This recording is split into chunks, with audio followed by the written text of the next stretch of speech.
Thank you all for joining us on the Zenith Endurance Podcast today. This will be episode 1, and our guest will be Jeff Pratt. So I encourage you all to stick around until the end because he has some really, really interesting stories, and I think we all can learn a lot from what he has to share. So thank you very much for joining. Enjoy the show.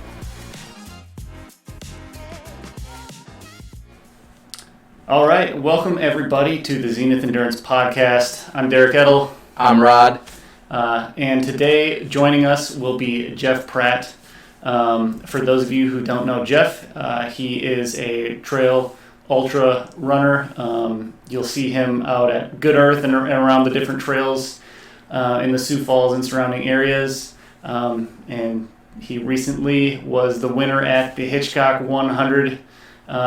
So without further ado, welcome, Jeff. Thanks for having me. I'm excited.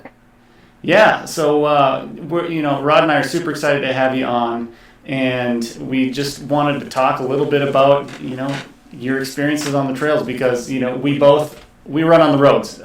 So we have a lot of questions. We want to kind of pick your brain about exactly what you're doing out there and how you're doing it, and what makes it so effective. So first off, how did you get into running? Tell us a little bit about your background and how you got into the sport. Okay, so I guess I started running mainly, so I was like 16 and I wanted to join the Army, so I had to lose a little bit of weight. So I laced up my Kevin Garnett basketball shoes as a Minnesota native and went for I felt like I was running, but it was more of a walk to the corner and kind of back again, and that's kind of just how I started running. And then I guess I was deployed to Kuwait for a while and didn't have a lot going on, so I'm like, a half marathon sounds fun. So I trained for that and did that, and I stayed at halves for a really long time.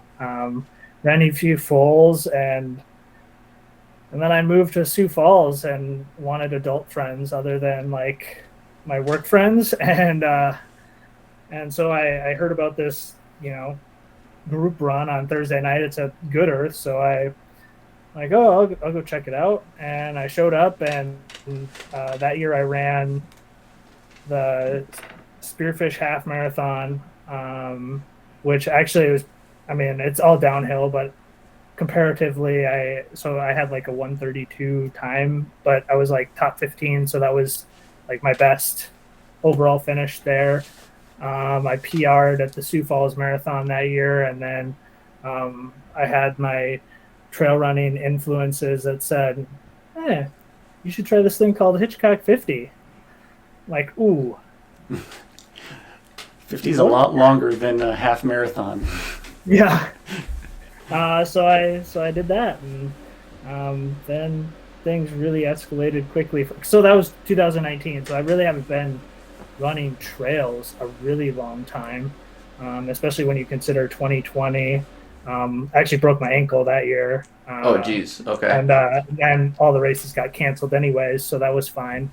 And then so I ran my first 100 in October of 2021. So that was Mines of Spain in Dubuque, Iowa. And that was my first one. I took 6th place overall. So that was really cool. And then a few months later, I ran the Hitchcock 101K. So it's 63 miles. And that was interesting because they split it up. So you show up at 5 o'clock in the morning, you run a half marathon, and then you come back again at 9 o'clock at night and run a 50 miler. And so that's fun. So I took 2nd overall there. I actually got passed with like a mile to go. Oh, gosh. No way. By another Sioux Falls runner, John Hake. So then I then I went and ran the Black Hills, I guess after that was when I was like, oh my gosh, I'm actually like, I work really hard and the results are there and I need to set bigger goals. And so coming into 2022, I had like 2 things on my list. I wanted to get a bison skull in the Black Hills 100 the old-fashioned way. So top 3 male and female finishers get a big painted buffalo skull. And then I wanted to get a Hitchcock jacket. So they've always like given out these like winter jackets that say Hitchcock finisher on them. And I've like always looked at them and said, I want one of those. And then they decided this was the first year they didn't do those. And I found that out the week of the race. And I was like, oh my gosh, what's the point? Well, yeah. And now I'm like, well, I have to win now because otherwise I don't like I get a belt buckle, but I already have one of those. So I need like, now I have to win to get like a cool plaque, I guess. That's amazing. So, that's quite the number of long distance races. So how do you go about like planning out your calendar, or because typical marathoner is like, okay, well, I'll run a spring and a fall marathon, and maybe I'm wrong with this, but I feel like a lot of ultra and trail runners are just racking up tons and tons of races, tons and tons of miles. How does that work for you? They are, and there's people who run an ultra every month, and I am not that person. I just wreck my body way too much when I go and run an ultra to do that, to the point where I wasn't even sure if I was going to be able to toe the line at Hitchcock 6 months after Black Hills. But coming out, and I really didn't want to run the 101K at Hitchcock in 2021, 2 months after I'd ran my first 100. I was pretty nervous about that. It just kind of happened to work out. Yeah, that seems like a quick turnaround there. Yeah, it's like they're like 7-8 weeks apart. I did not. There was a time maybe 3 weeks before the race where I was like, I think I'm just going to have to go and volunteer because I don't think I'm going to be able to go and be there. And plus I knew there was a lot of really fast guys from Sioux Falls there that were going to be running the 101K. So I'm like, I've never considered myself with them, but I like as fast as them, but I think I can keep up, but I've got to be healthy. I don't know. I like 6 months in between races. That's me. But I guess when you're really think like ultras are a little bit different than the roadside, because I came from the roadside, and in the roadside in 26 miles you're just gonna beat the crap out of your body very quick. It's like a very slow death, or a fast death, I call it. And then on the trails, I feel the same after, or similar after 100 miles that I did after 26. Just it's like a slow death. I've called it like death by 1,000 paper cuts, and that's kind of the big difference. But yeah, no, I really like spacing them out because otherwise I just don't feel like I would be competing, and I like to compete. So well, and that's probably good for longevity and injury prevention and all that good stuff moving forward too. So yeah. So do you shoot for 2 100s in a year? Do you do like maybe just a 50 or do you incorporate tune-up races as well in trail? Some people do. I know that. So a lot of people will do a 50K, a 50 miler, maybe 100K, all leading up to a 100 miler. And that's just because you have to practice your nutrition and really train your gut and all those sort of things. And you don't really get that until you're in a race. But I know how I am, and I know that I would not be able to go do a 50 miler and run it conservatively. I'm not known for being conservative in my race strategy or how I get after No negative splits. So I know I'm not capable of doing a tune-up race. It's not in my mentality. I'm not smart enough, maybe. I don't know. I'm way too aggressive to do tune-up races, but I understand the value because, so I would say that I learn a lot every 100 because I don't run all of those 50 milers or 100 Ks because I know I can't. So I don't really know what my body's going to do from a nutrition standpoint until I'm at mile 30 in the Black Hills and my stomach is in knots and I just want to stop. And everybody's like, I call them trail angels. There's a couple of people that go to all the trail events and they've put me back together more times than I can count in the middle of races because I'm just in a bad spot because I don't practice that stuff enough. Yeah, and that's a topic that Rod and I have talked a lot about is like the road marathon. There's a lot of variables that have to go really right to have, your perfect race.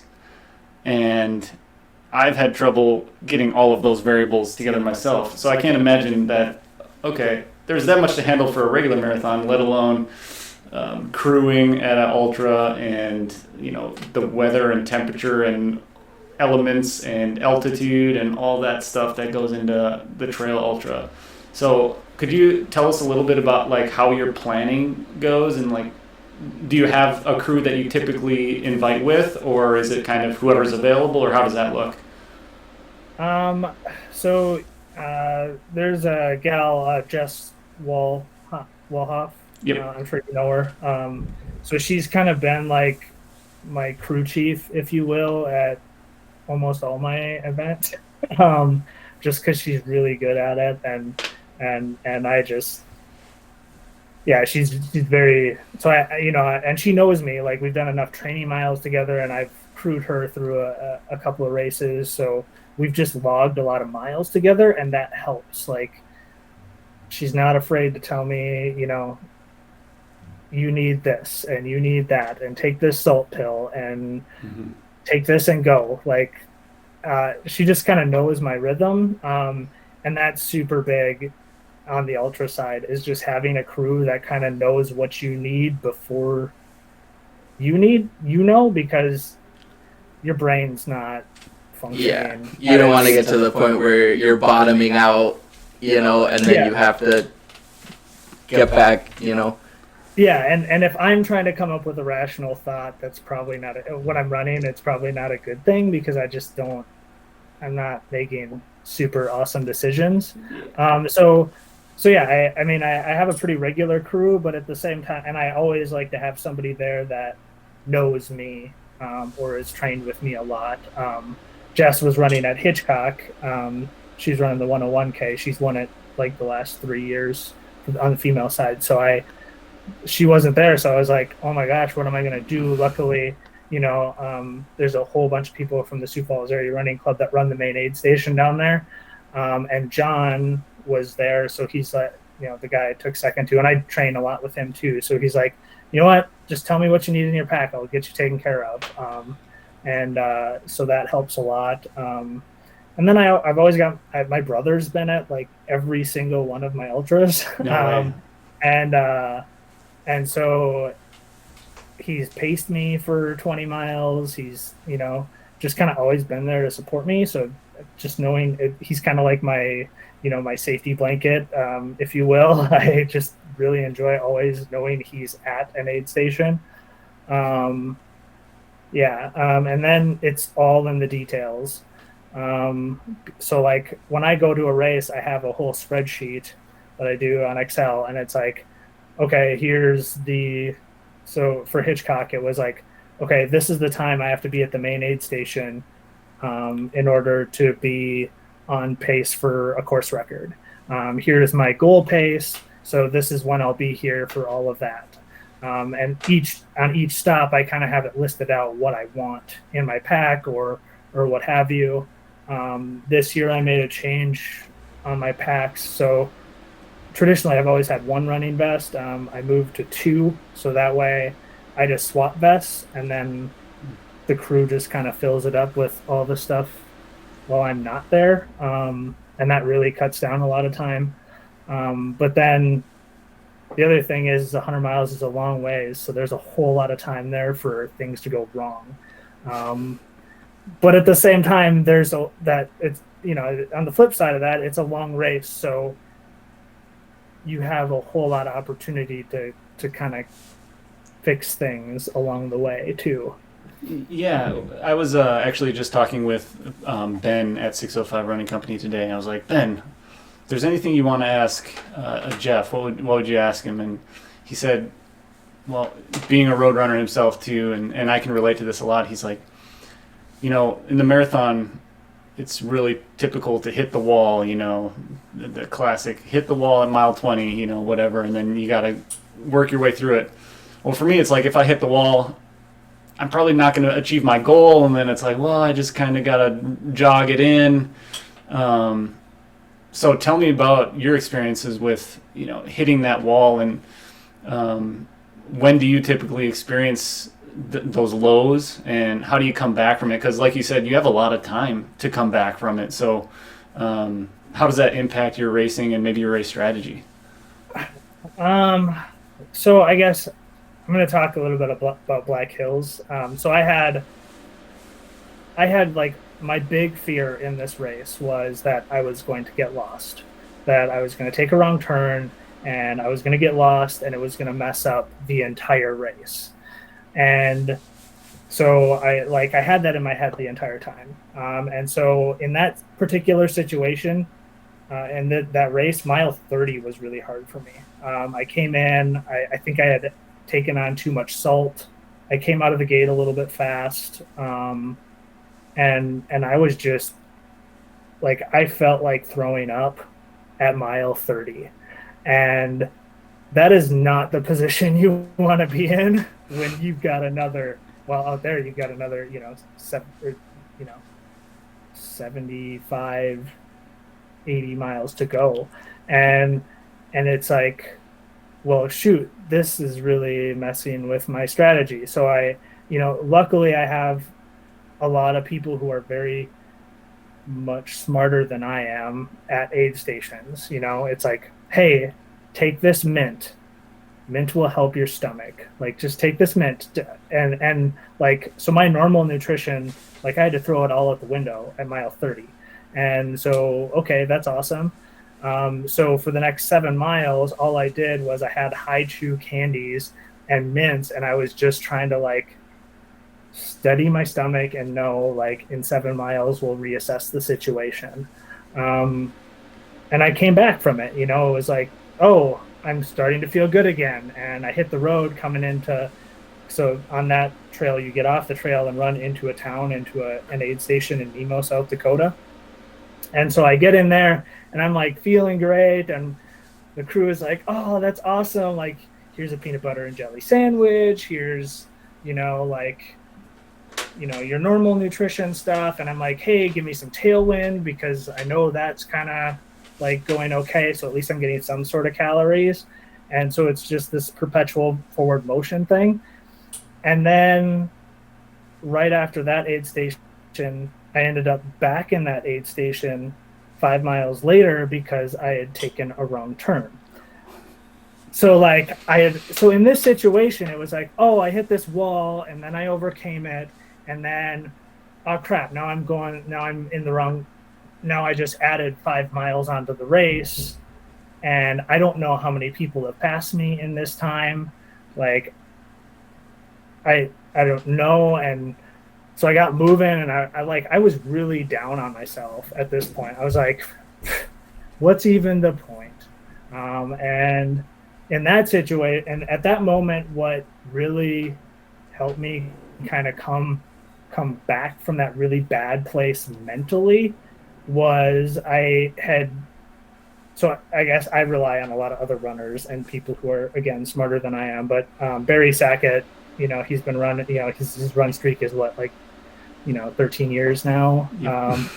And so I ran with him once and it was at like a 605 group run. And he's like, oh, hey, you run 100 miles. So like, what do you use from like an emotional standpoint when things aren't going great? And I said, well, I get angry. Like, I woke up at 5 o'clock in the morning, how many days in a row? I was running 12 miles a day. I've put way too much into this to give up. And I get angry at myself and that's how I get through it. And he challenged me and he's like, you've got to grow your quiver a little bit. he's like, young Padawan. I anger, it's very strong, it's very powerful, but that's going to bite you eventually. And it really did, because I got mad at myself. I was already in this bad place negatively, and I'm coming into the next aid station, and my crew is like, well, where have you been? Because I should have been there. But they were just like, and I was just in this negative spot. And at that point I said, I'm done at the turnaround point. I am not coming back to Sturgis. I just know this. And I just, and I got there, and my crew's like, you're still in third place. Like you're still in third place. You just go back out on the trail and just go. And so I did. And I really had a lot of time to think again, and it's just like, I'm in third place. It's a long race. What I need is a new attitude. So I got into the turnaround point, and I'm like, I need new shoes, everybody. And and I'm like, change out those socks, and like, let's go. And I got my pacer at that point, and that was really good too, because another kind of Yoda of the trail running community, Chad, was like, dude, it's a long race. Let's go. Come on. We've got this. You're the fourth place guy. The guy behind you is 10 minutes behind you. Let's focus over the next 7 miles before the next aid station. Let's focus on growing that gap. And I did. I moved it out to like 20 minutes by the time we got to the next aid station. And then it was like, okay, the gal who is in front of you, the first place female and third place overall, I was actually third place male. My crew's just like, you're in third place, you got to go. Because I just wanted to fix my headspace. But, again, trail lies to keep you moving forward and in good spirits. And he's like, all right, now for the next, 14 miles, we're going to focus on shrinking that gap in front of you. And it's like, okay, all right. So that's kind of the next thing. And I don't know, maybe I probably way over thought about that, but there's just a lot of different situations. It's like, listen to your crew or people at the next aid station, grow your quiver. Don't know that there's a place for anger. There's a place for happiness. There's a place for positive thinking. There's also a place for the negative thinking. It's like, this sucks. You know what? Yes, it does suck.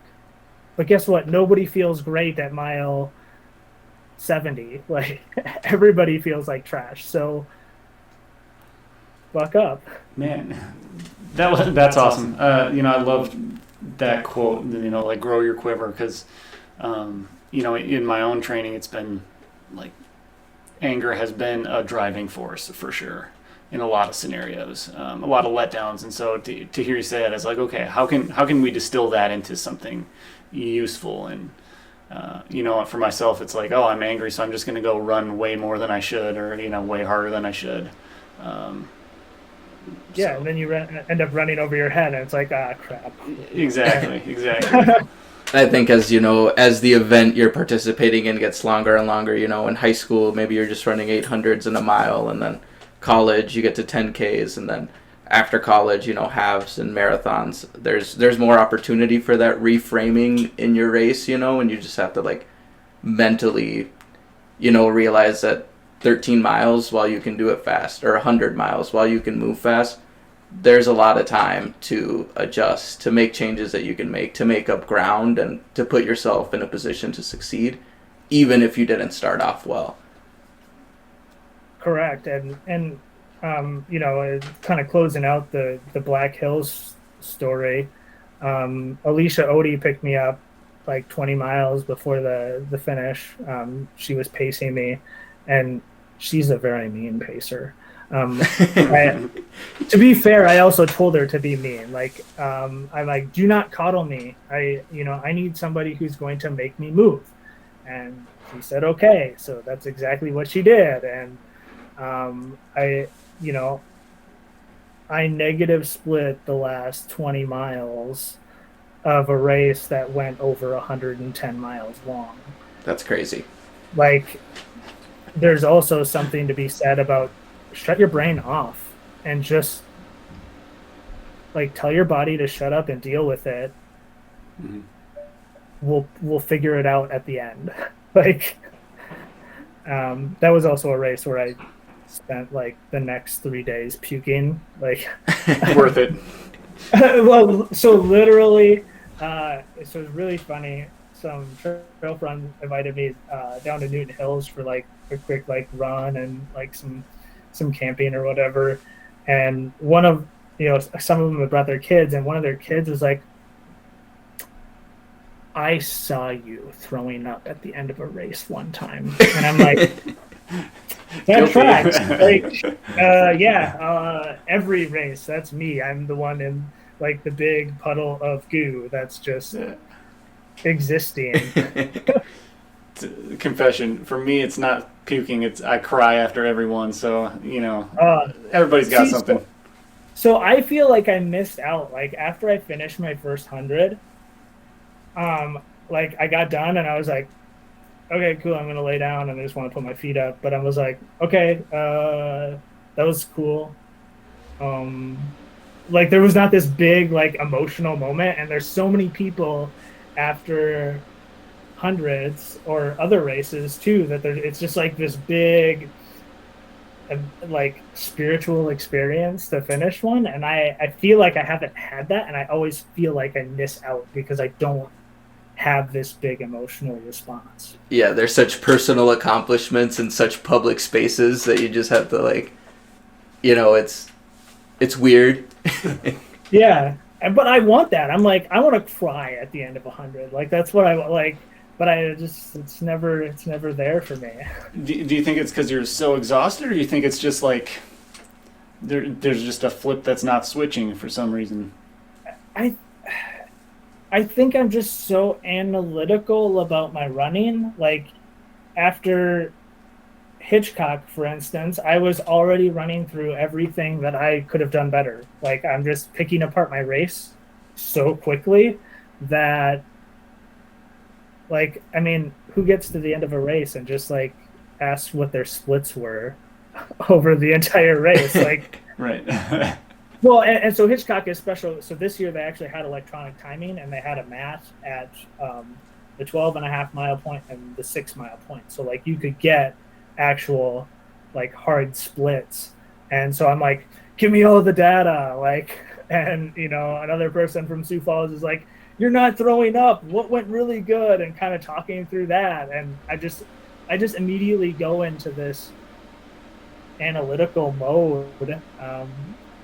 And I mean, it's maybe it's a good thing, but at the same time, I will say after Hitchcock, I was kind of like, holy crap, I just won this thing. Like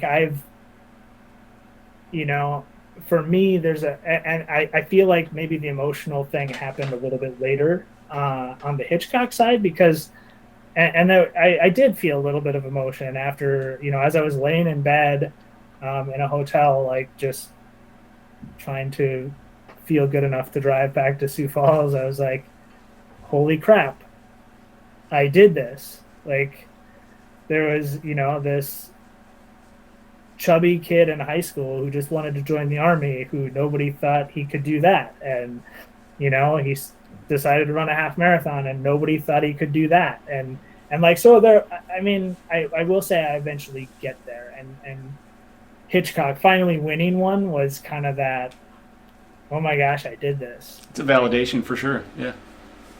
And it was kind of this big screw you to everybody who told me I couldn't. So that resonates with me too, man. So going back to Black Hills, how do you, in Sioux Falls, you're running here in town, we're not at elevation. How do you train for that? How do you prepare for, you're going to be at elevation for 100 miles. You're going to have to, I don't know what the elevation change is at Black Hills, but how do you prepare for all that vertical? So Black Hills has about 16,000 feet. So this is where you get like on the training side for ultras, it's all about your feet per mile. And that's kind of, and when you get to a certain point of your training where you have to be specific in what you're doing. So for Black Hills, I wasn't super worried about elevation because I think max elevation, you're getting up to like 6,000 feet. So it's not a huge concern where you're getting thinner air or anything like that. And so for me, it was all about that 160 feet per mile. So I needed to figure out how to get that. And then I also was very concerned about the heat. So I ran with a rain jacket on from January until May. Like every run I had was with a rain jacket on because I was going to simulate some sort of heat. And I guess it worked out. But yeah, so for 160 feet per mile at Great Bear, so there's a couple of routes you can do at Good Earth where you can get that about 140, 120, 140, but it's pretty monotonous. Then you have Great Bear. Great Bear you can get 250 feet per mile, and then there's some other routes where you're right around that 160. I have a route that I have out there. It's on Strava. It's a segment. It's called Death by 1,000 Paper Cuts. So it's 4.5 miles long. It's about 180 feet per mile, and it's very punchy. So like the first couple miles of the loop is all very runnable, but you're still getting some significant gain. And then the second 2.5 miles is very hikey. So you're going to learn how to hike fast, and you're going to learn how to go down hills, and so that's kind of what it comes down to. So I guess I don't know my training blocks. So I don't have a coach. I kind of self do my whole thing, but I usually have like a 6-month training block, and I said usually I want to be in that like 250 mile range for a couple months, and then I jump up to that 350, and then I do about a month where I get above 400, and then I taper for 3 weeks, or I call it #putts mode, but and then I go and race. God, that's crazy volume. Yeah, and then I look at, so another piece of the volume is that elevation gain. So for Black Hills, I was kind of like, for those 300, 350, I was right at that, like I wanted 30,000 feet, 30 to 35,000 feet of gain. And then coming in that big 400 plus push, I was, right around 45,000, almost 50,000 feet of gain. So again, I was, if you're doing 400 miles, you get 45,000 feet of gain. You're looking at 150 feet per mile. Well, that's pretty close.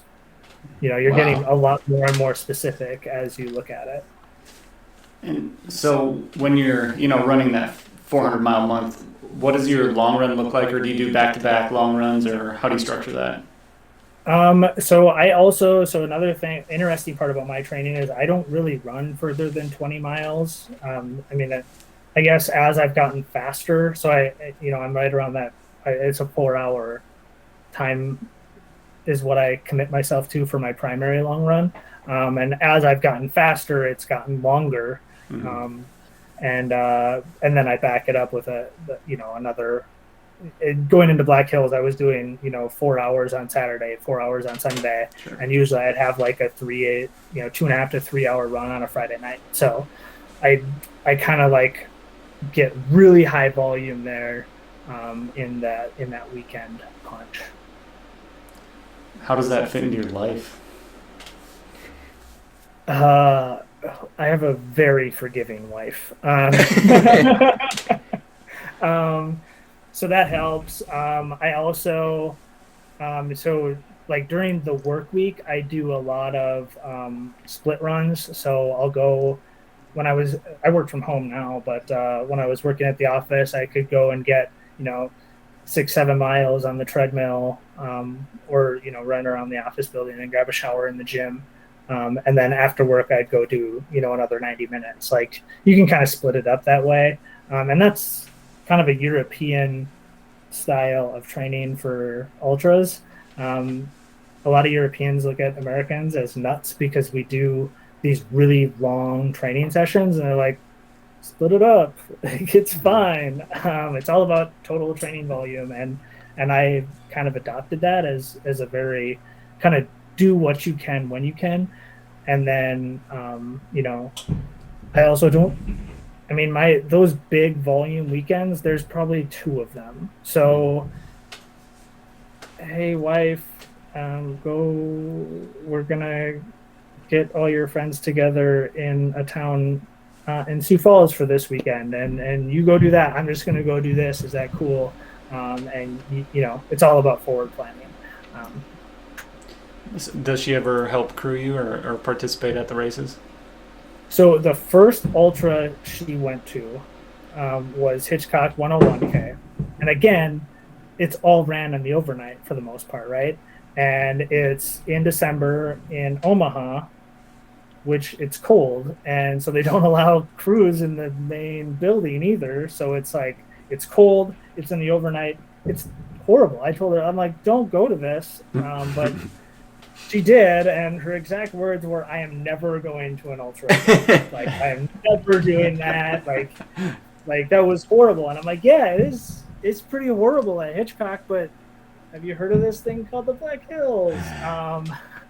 And so that was good because, again, Jess was there, and she was kind of the crew chief. So, and then my wife, Nicole, was kind of her sidekick, and that's an out and back. So you end up doing a lot of like, I'm going to drive on this road into this aid station, and it's kind of like an adventure type thing for the crew too.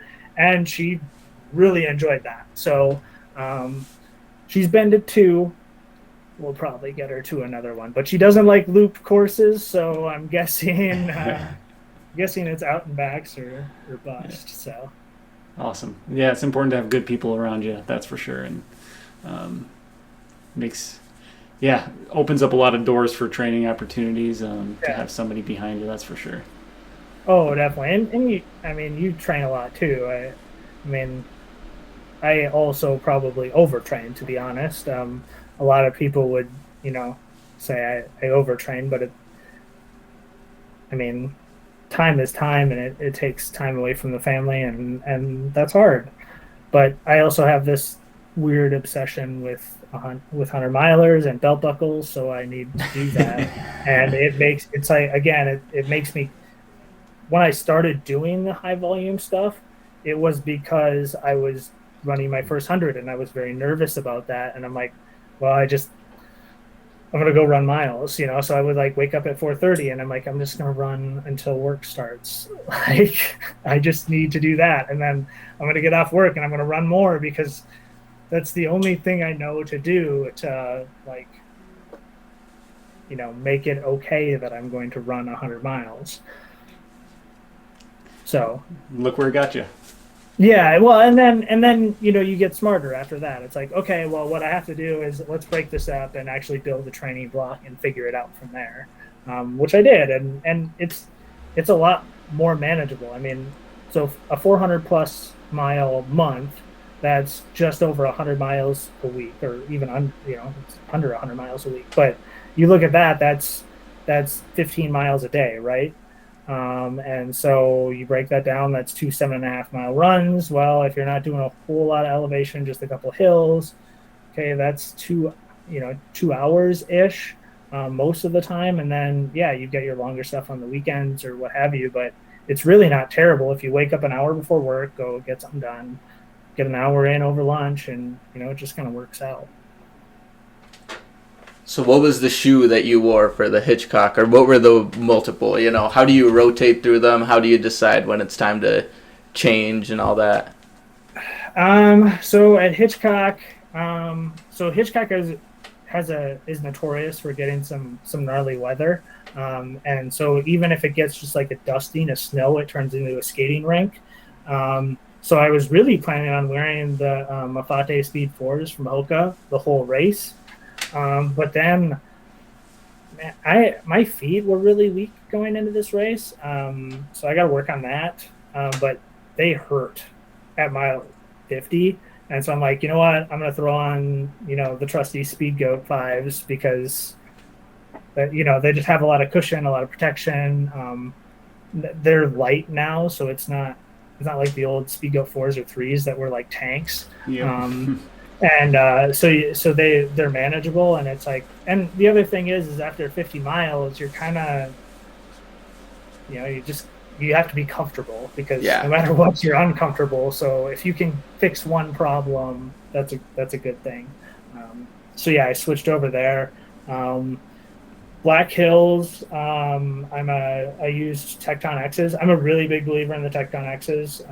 They're the carbon, kind of the dual carbon plate, right? Yeah, and those things are awesome. However, on a race, so this is where and again, you're kind of looking at the course and determining what it dictates. So in Black Hills at 160 feet per mile, and it's a whole lot of switchbacks, so that they're like, it's not really steep uphills. So it's like, those carbon plates and the rebound you get from them totally make a lot of sense.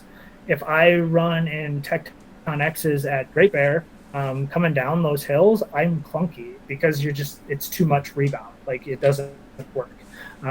So again, you kind of got to look at the course and figure out what it dictates and what shoes work for you. For me, it's always Hoka's. So I like my Hoka's. Yeah, that's something. I don't do a lot of trail running myself, but Tecton X's, just like aesthetically, they look so awesome. The bright orange, I love it. It's like, I want a pair and I want to take them out to Good Earth this summer. Oh yeah, and that's a great place to run in them. Actually, they don't have very aggressive tread, so that's another. If you're running in wet stuff, I'm not sure how great they would be, just because they're not super aggressive on the bottom. But I don't know. Yeah, I could make them work. They're fun. I love those things. I wouldn't want to train in them though. Like, I wouldn't train in them a lot because I feel like that. Okay. Like, I don't know. You kind of make your legs miserable when you're training. So. Training runs in a Vaporfly. Yeah. Yeah. Oh my. Do you remember the Nike Flyknits? Do they still make those? Which ones? I guess they had the. They're like the Nike Flyknits. Like, they're like very not super cushioned, and they're like really probably great for like 6 miles. My first full marathon, I ran in those. Or like the streak fly. Yeah. Yeah. Okay. Yeah. Okay. Dude, that's I ran like a 4 mile race in that, and I was like, oh, this is a little bit minimal. Do a full. It was one of my many awesome life choices. But that's what you learn. Like, if you're running, you learn so much. It's like, pick the shoe for the race. That makes so much sense. Why didn't I think of that like 2 years ago, 3 years ago? But you learn as you go. Yeah, I would spend cross-country seasons switching between spikes and the Nike Freeze, and I would wonder why I would end up with like a stress fracture or like a metatarsal fracture at the end of the year. It's like, oh yeah, because you're running just on the ground. Yeah. Oh. That's Well, cool. I think that's really all I had right off the bat, Rod. Okay, what's your go-to, like, nutrition-wise, what's your go-to thing to have? Like, I was just thinking about it, like, doing ultras, it sounds so awesome in my head to just be able to, like, have a pancake, have an Uncrustable at an aid station, have, like, bacon, just, like, if I could have that during a race, that would be, I would just look forward to that so much. So what's the one thing that you're, like, excited to have at aid stations? It varies by race. Like, I love ramen noodles. Like, they're kind of like this cure-all for me. They kind of always go down, but I just don't like sitting around at aid stations waiting for them. So I just love ramen noodles. At Black Hills last year, so I kind of switched to the ramen noodles in the overnight, and the race had provided chili-flavored ramen noodles to all the aid stations.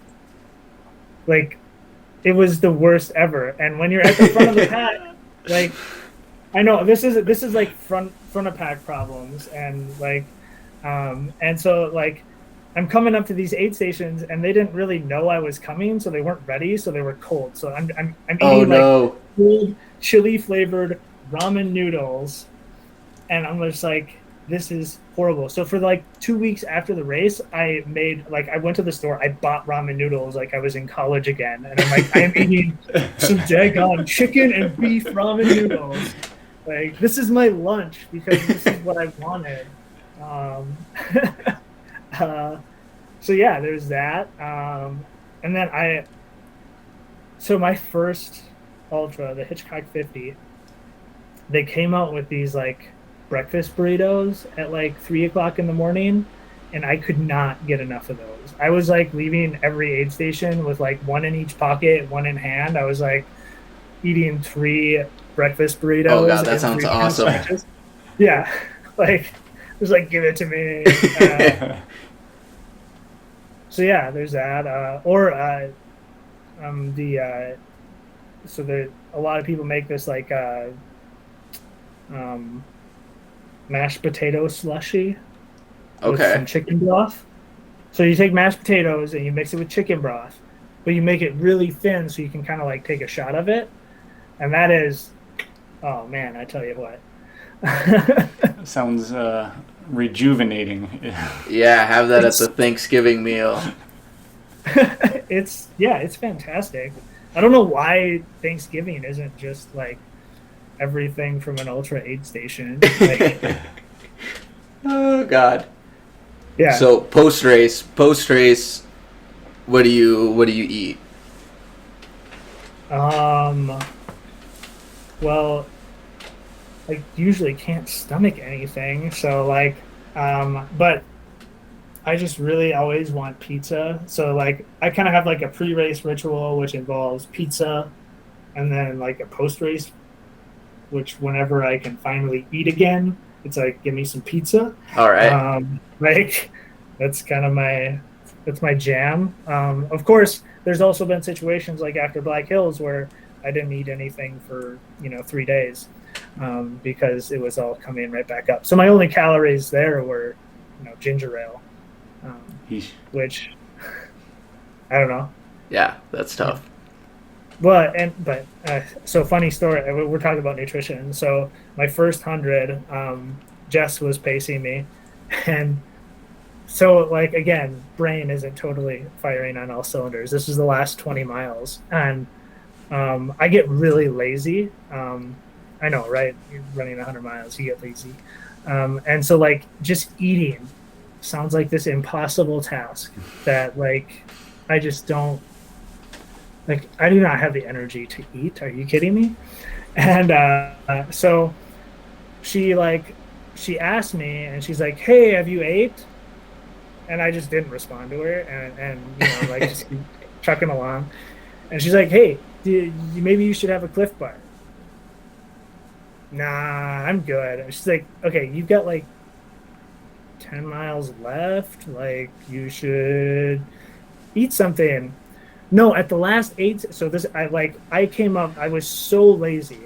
I had come up with the reasoning and the entire rational thought process that my shot of ginger ale at the previous aid station was more than enough calories to carry me through the last 10 miles of a race. It wasn't diet ginger ale. No, we're ultra runners. We're full flavor. Like this is, and so this is why you need crew that are forceful and eat your food that you don't want to do. Yeah, eat your food. Like, don't forget your vegetables. Yeah. I will say I finally figured out I at Hitchcock this time I had probably the best nutrition I've ever had. So I did. Have you heard of like the Spring Energy gels? Yeah. They're actually real food. So they have like the Awesome Sauce one. Yeah, like the applesauce. Yeah, that one goes down really good for me. And then they have like the 350 calorie, like it's for like Ironman athletes or something is what they bill it as. So like those were my thing. And so every loop, so a 12.5 mile loop, I would leave the main aid station with 2 like walk roll-ups. would munch on those, and then I would have my a 350 calorie and then an awesome sauce to finish off the loop, and that like it worked out really good. At the end of that race, I'm finishing right, and I was just about to lap another person, but they were kind of like using me and my pacer as like their pacer, so they would like run really far ahead of us, and then we'd catch up to them, whatever. And so he's coming up the chute, and he's like, "What place are you in?" I'm like, or he's like, "What loop are you on?" I'm like, "This is my last one," as we're like coming up out of this. And so he's going up to the finish line, the start finish line aid station, and he's like, "We've got our winner coming in, first place." And it's like, that's me, holy crap. Me. And so like I get into the aid station, and I'm like, they've got like the medical crew in there, and like it's just like immediately somebody in my face, and they're like, "What do you need? How you feeling? What's going on? Should we check your blood pressure? Should we do all this like?" And I'm like, okay, this is like the most attention I've ever gotten from medical staff at the end of a race. And I'm just like sitting there like, "No, I'm good." And they're like, "No, you just finished." Like, I'm like, "Yeah, I'm fine." Like, I don't, and of course everybody from Sioux Falls is like, "Who is this guy? He's never fine after a race." And like, here I am, just, "Yeah, I'm good." Like, we have the medical staff's like, "You look better than anybody else on the course. Like, everybody else, you look the best." I'm like, "Oh, well, thanks." well, I guess they should." Yeah, take note. Sounds like that was the winning game plan. So yeah, I hopefully at least. I don't know. I blew up my quads pretty early in the race, so I also kind of had to slow down a lot and not kind of, when you blow your quads up, it's not a pleasant experience. I didn't know what that meant. I've heard like elites talk about it, like, "Oh, I'm running Western States and I blew my quads out in the first 40 miles and it really sucked the rest of the race." I know what they mean now. Like, every time you take like a step down and it's like a knife going into your quad, it's ugh. Yeah, going downstairs. Terrible. Yeah. I will say I have no plans on hitting the ultra distance anytime soon. That you're a different breed. You're a tough man. I saw you didn't you run a trail race last year though? I did. I've run one trail race. It was 6 miles or something. So not quite an ultra. But that's a gateway drug. Like, for me, yeah. For me, the hardest part was, obviously coming from the road racing perspective, is the trail was super cambered. So, my right foot was a good 8 to 12 inches higher than my left foot as I'm trying to run, and it's like, so I felt like I'm galloping, and I'm like, man, this can't be good for my body. So I was just super concerned about that. But really, what got me, or one thing that I feel like I would really need to learn is I would be, running up and down hill because there was a decent amount of elevation compared to what I'm used to. And I would go up a difficult hill, reach a flat, and then I would continue at this like slower jogging pace and not like reach that next gear. Like, oh yeah, I forgot I was running on flat ground again. I can run fast. And so like, yeah, training your body to recognize the different, terrain. And mind you, I was only running 6 miles, so I was, running at a fast pace anyways, versus, I need to conserve myself for the next 94 miles, type, Yeah. But you bring up a really good point about trail running. Like, I will always say that your transitions from running to walking to hiking need to be very quick. Like, if you run up a hill, or some of these hills like at Hitchcock, or if you go out to Great Bear and you hike up the main ski hill, you're going to be out of breath, right? Like, I'm sorry, I don't care how good a shape you're in, you're going to be out of breath. And so it's like, well, that's fine. Your next bit is flat or downhill, so start running. your rest is on the downhill. Like it's fine. Yeah. Like ignore just going. Your transitions have to be really quick and kind of overcoming that thought process is, oh, I'm out of breath, I have to go slow. No, this is your chance to make up time. Like go now. Mhm. It's kind of a different mentality that I don't know. That's kind of where I don't know. In my mind, there was a very conscious point in time where I said, like I'm out of breath. And that sucks, but you got downhill. Like it's fine. Like Right. you're fine. Everything's fine. Yeah, and then the other thing, which was just really different, is the course. There was like a decent amount of switchbacks, and so I was leading the race, going into the last about third of the race, and the guy started closing on me in second place, and because there was so many switchbacks, I could see him like off in the distance, and I was like, I know this guy's closing on me. Whereas in a road race, it's like, oh, there's usually turns or something, and so you don't have that long of a sight line behind you. But this, I was like, man, I could see him coming from a long ways away, and I got real nervous. Not gonna lie. We're friends now, but I was like, man, I can't let this little guy. It's like Michael Myers on your back. Yeah, I know. I know. And then then we finished the race, and one thing I noticed about the trail racing is like, well, with road racing is people tend to be not that happy at the finish line, or like totally gassed, or like, I didn't get a PR. But man, at the trail race, everybody was so happy. It was weird. Right. I didn't expect that. So it was like just a cool vibe that I got at the finish line with all the participants, and it was definitely a very positive experience. Very positive experience, but I don't know if it quite has me hooked on the ultra scene yet. I need a couple more years maybe. We'll convert you eventually. Don't worry. So you talked about that guy, kind of trailing you. There's a lot to be said about that in ultra. I don't know, and maybe this is same on the road, but like you have to break somebody's will.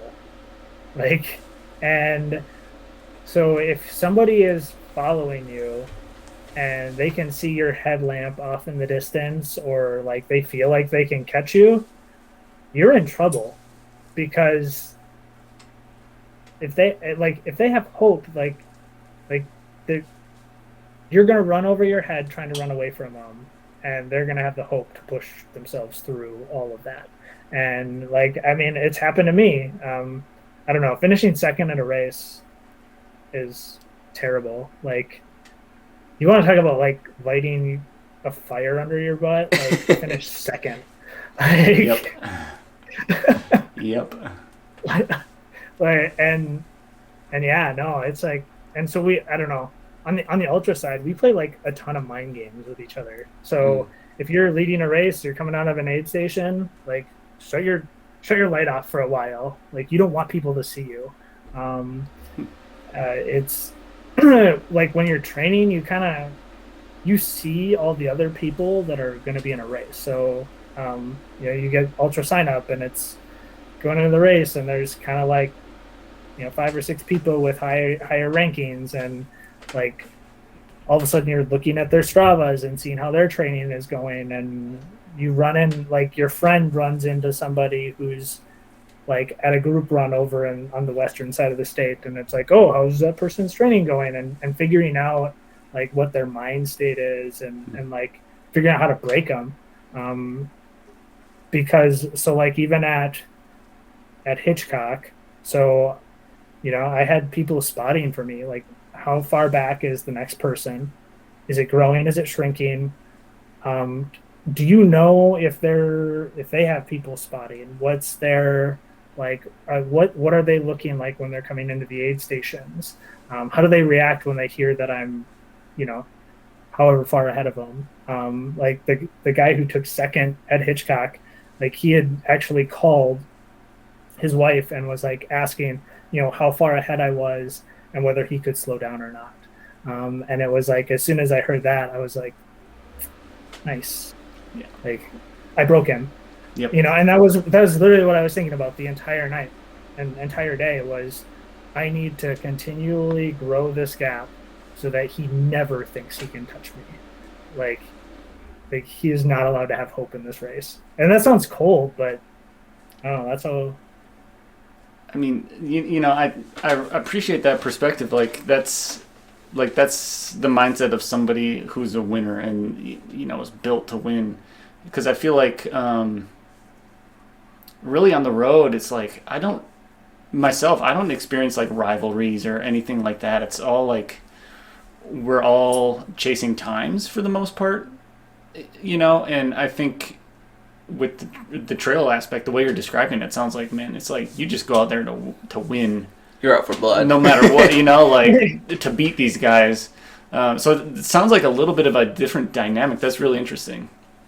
It's weird, and it's like, and we're all friends too. Like, again, I talked about John Hake and I, like, so last loop of the 63 miler, I was ahead of him, and like I was leaving the aid station as he was like coming up, and he said, "Oh, hi Jeff, how are you?" And I'm like, "I'm great. Like, catch you later," and like. He came into the aid station, and of course, another person from Sioux Falls said, "All right, Jeff is 4 minutes ahead of you. Here's your stuff. Go." Mm-hmm. And like I was running up a hill, and I looked back, and I saw his light, and I was like, "Well, shoot, I gotta go. Like, I gotta run." I stopped eating. I ran out of water. I was just like, it was just so much. I'm going forward, and he had that hope, and like. I get like a mile to go. I had like tunnel vision, and I was like ready to pass out. And he finally caught me. He's like, "Come on, Jeff, let's run this in," you know, and because it was coming down to him and I, and I'm like, "No, you keep going. Do you have a bottle of water?" You know, like. He's like, "Yeah, dude. Like, here's some water." You know, so he chucked me some water and ran on his way. You know, I ended up losing by like 5 minutes. And like at the end of the race, it was like this, wow, good job. Like, like you beat me, you won, but I'm not gonna let that happen again. Like, and, like we're, you know, and, but he's also like helping me. Like I kind of had a low point in my training cycle where I was like, I don't know if I'm recovered. I don't know if I can do this. And he's like, "Well, let's go on a training run. Like, let's do this." And so he, you know, it's like, I don't know, we push each other. And then he ended up pacing me for a lot of, and spotting for me at Hitchcock. So it's like, we're out for blood, but at the same time, it's a big, happy family. Awesome. Well, yeah, it's been great having you on the podcast here today. So I think we can start wrapping up here. But at the end of the podcast, we have a couple questions that we got to ask you just to close out the day. The first one, if you knew that your next run was going to be your last run, where would you go and how long would you go? I would go to Salt Lake City, to Mill Creek Canyon, and yeah. Check out, and I would probably do, I don't know, I would be out there for like 30 miles probably. I don't know. I love Salt Lake City, so, and the canyons around it. So awesome. That sounds like a good destination. Got another question for you here. If you had to get mauled by a wild animal on your run, what animal would you choose? Oof.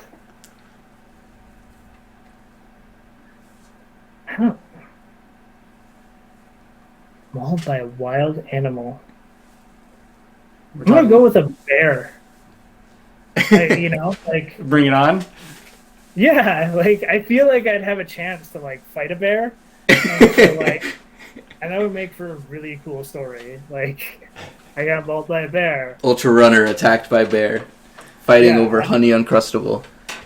Yeah, like that would be yeah, bear. Well, that's awesome. Those are some solid questions. Good. Well, yeah, thanks again, everybody. This was Jeff Pratt, recent winner of Hitchcock 100. Want to thank you again for hopping on with us and joining us tonight. So, yeah, would you mind letting everybody know how to follow along? If you have any social media tags or anything Strava that you like to pump? All right. Well, I guess I have an Instagram. I'm at Midwest Ultra Runner. So follow me there, or my Strava is totally open to the public. So Jeff Pratt, you can find me, and show up to Thursday night group runs in the summer at Good Earth. It's a good time, and you might just catch an ultra bug, and Yeah, it sounds like you get to learn from a lot of experienced people. A great place to start. Yeah, for sure. So yeah, that's what I got. All right. Awesome. Well, thanks so much, Jeff. It was so nice to meet you. Yeah, it was nice to meet you too. Thanks so much for having me. Catch you later. Yep. See you guys.